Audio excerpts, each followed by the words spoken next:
guys, good morning. Magluluto ako ngayon ng tortang sardinas. Isisa ko lang muna siya. Mapanakit. Lagyan ko lang siya ng pepper, konting pampalasa. Minsan ayaw kong lutuin kasi matalsik. Nananakit siya. Mas ilalagay ko na yun. Itlog.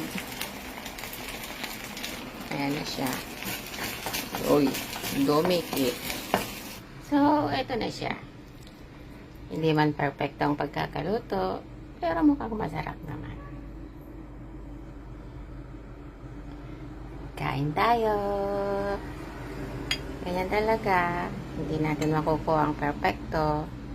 Kailangan itahin ulit natin. Basta may pagkain. Okay na yan. Breakfast.